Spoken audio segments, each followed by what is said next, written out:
about the smartphone in detail.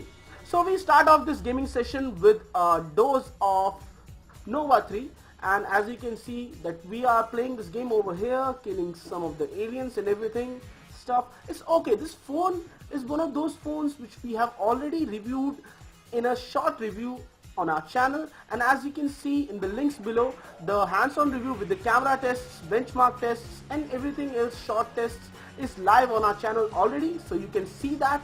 And this is a full gaming test as is running right now. So that was an initial game for warm-up, and now we are off to some short games like Crossy Road. This is one of the new games that is one of my favorite games and one of the favorite pastimes that I really like to spend my time on. So as the game is running right now, let us tell you a few more things about this smartphone. So apart from everything else, this smartphone comes with a 5-inch full HD IPS display, 3GB of RAM, a 64-bit 1.7 GHz octa-core MediaTek chipset.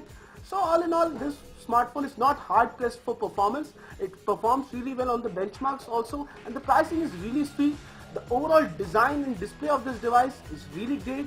The back features a curved Gorilla Glass finish which feels really solid in hand, and the side has the metallic edges which does heat up a little bit while gaming and doing stuff.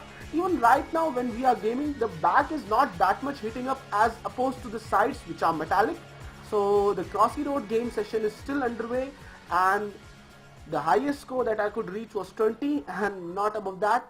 So let us just move forward and play another game that we have over here, which is bike racing. So these all short games were meant to just use up a little bit of RAM of this device, and we will head back to Nova 3 again at the end to test the overall performance, and we will also test the temperature of this device after a long bout of gaming. So the game was running smoothly enough. All of the games were running smoothly enough. The highlight of the smartphone is the dual front cameras, the 8 megapixel as well as the 2 megapixel cameras. The 2 megapixel camera takes the depth information, and the 8 megapixel camera takes a really nice selfie photo. So, and you can also superimpose your selfies on different backgrounds. That is one of the cool features. So now we are off to Beach Buggy Blitz. This is a nice game. The Vive S1 will go on sale from 23rd November 2015 at 12 PM. That means today at 12 PM, at 12 midnight it would retail. So the game was running decent enough. There was almost no frame rate drops. We even played 4K HD videos while we were setting this phone, and we found out that the performance was really great and there was no stutter whatsoever anywhere while playing those videos. So apart from that, the overall performance of this phone was really great, and let us just test it midway. 34 degrees Celsius, 33, 34. That's the whole thing, because of the fact that the back is a glass finish, so it does not get that much heated up. The only heating is present on the metallic sides, which conducts the heat really greatly. So we can't test that, but it does feel a little bit warm from the metallic edges.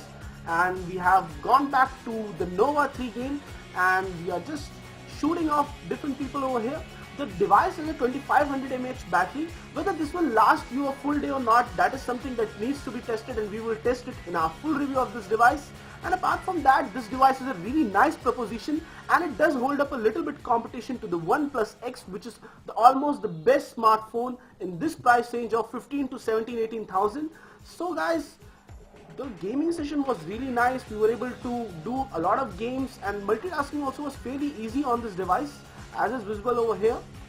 And we will just move forward to another temperature test at the end. So it's time for another temperature test right now, and let us